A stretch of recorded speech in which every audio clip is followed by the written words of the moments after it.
At the National Archives, Library of Canada on Wellington Street, admission is $12, 7 p.m., with a reception to follow.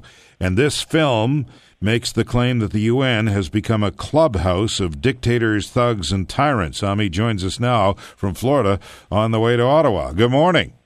Good morning. Good morning. Yeah, you know, your listeners should know how dedicated I am to this movie.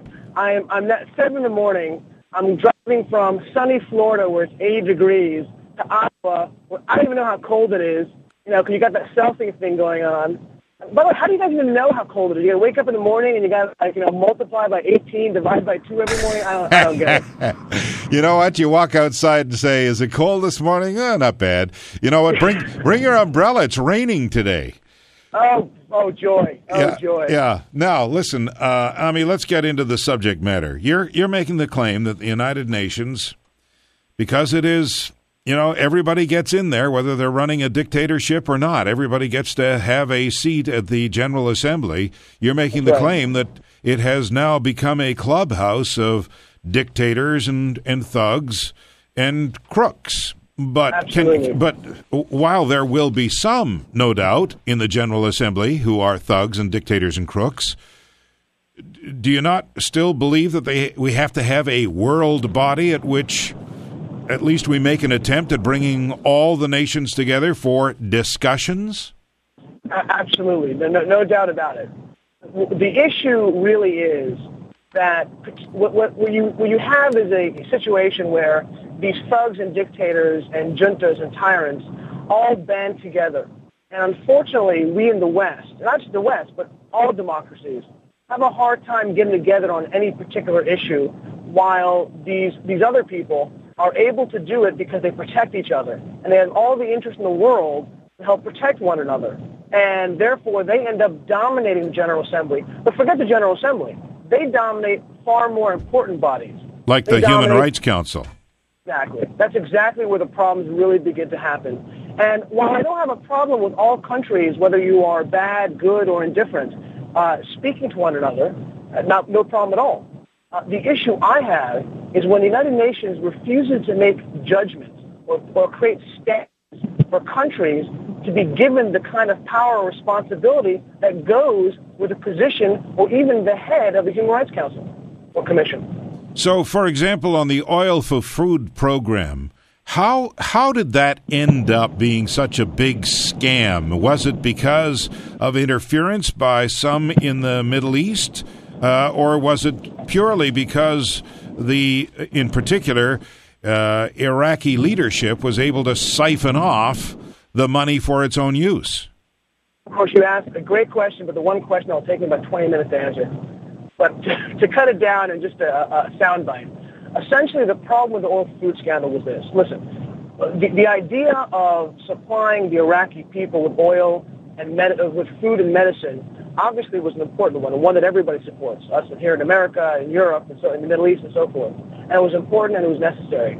The problem was, of course, that the execution, as always, is flawed. I think this typifies the UN.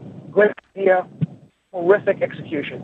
And the problem with the execution here was was relatively simple. It was that, sure, we want to give them, you know, the Iraqi people again, the necessary tools to survive when we had sanctions on their government. The problem was we gave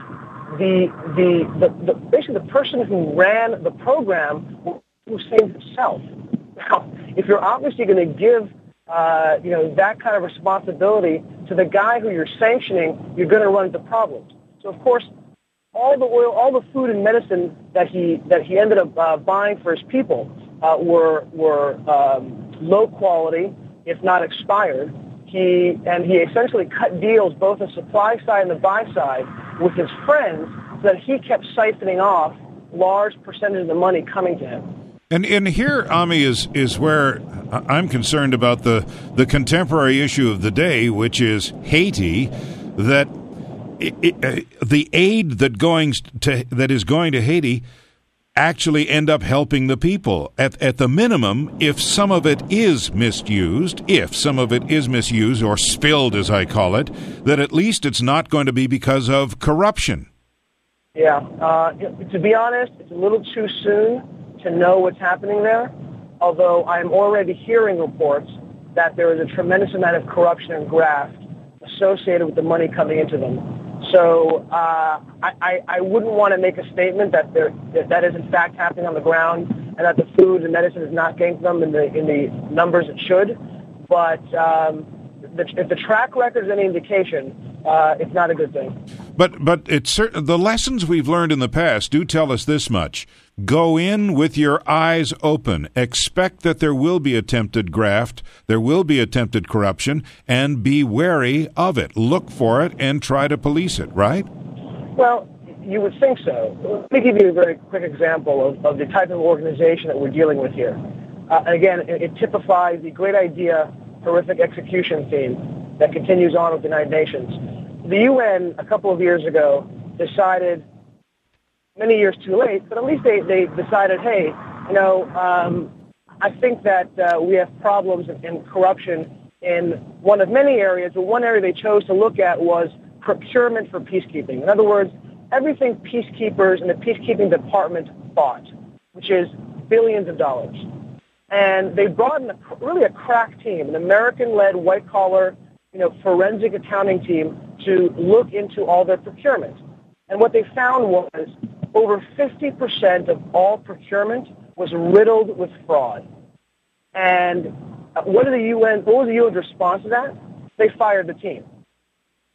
So I think that really typifies the organization. Did they ever fire the people within the organization who were responsible for the squandering of the Oil for Food program? Well, not only did they not fire the head of the Oil for Food program, not obviously Saddam Hussein was the one who was given responsibility for executing the buying and the selling, but the person who was the bureaucrat, the technocrat at the UN, a guy named Benan Savan. Not only was he not fired, but they continued to pay his pension for years. In fact, they may still be paying it. I'm not 100% sure if they have stopped it recently, but they've paid it for up until very recently. Certainly you can't write them a blank check. That much we've learned about the UN. No, and the problem is the U.S., I'm not sure how much Canada spends, although it's not nearly as much as the U.S., but it's a significant amount relative to GDP. But here in the U.S., we spend almost $6 billion per year. And it's an economic environment that we're in now. It's pretty tough to stomach that.